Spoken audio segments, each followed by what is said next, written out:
បងឯងមែនអ្នកលក់ដងបបលឺអូនមិញគាត់និយាយថាបងឯងមែនបបបាន2 គីឡូត្រីរស់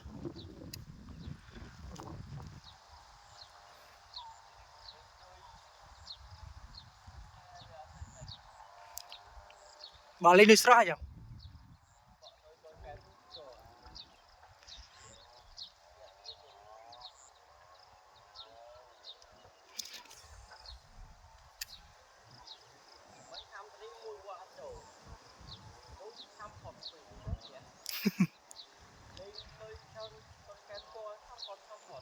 បាទ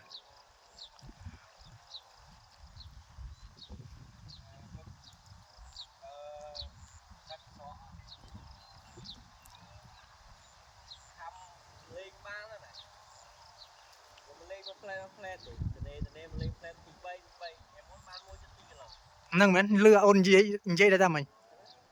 នេះលឺបងឯងមែនអ្នកលក់ដងបបលឺអូនមិញគាត់និយាយថាបងឯងមែនបបបាន2 គីឡូ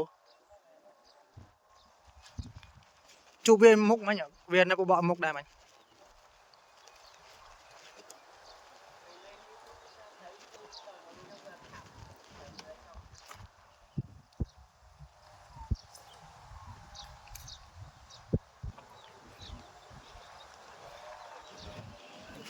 ចូលមកទៅស្រាននោះដូចដាច់ស្រយាលដែរវាមកតាមណាទៅ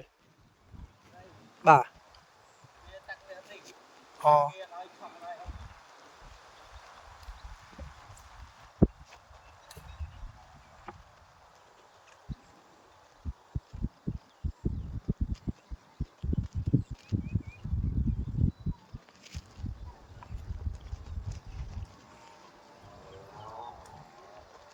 ពេលបើឯងយន់ត្រីធំបាន2 គីឡូហ្នឹងលេងនុយគេ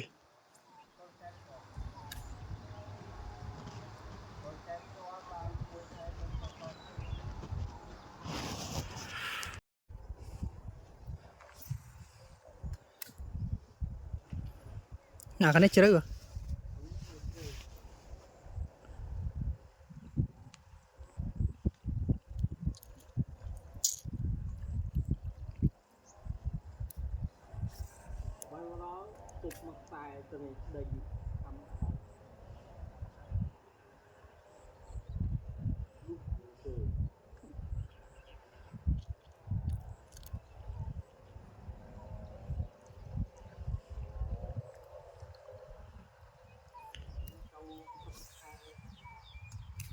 ចង់ផុតហើយខ្ញុំនោះពួកបកដែរតែមកដែរប្រហែលខែហ្នឹងប្រហែលជា3 ខែហើយមិនដែរ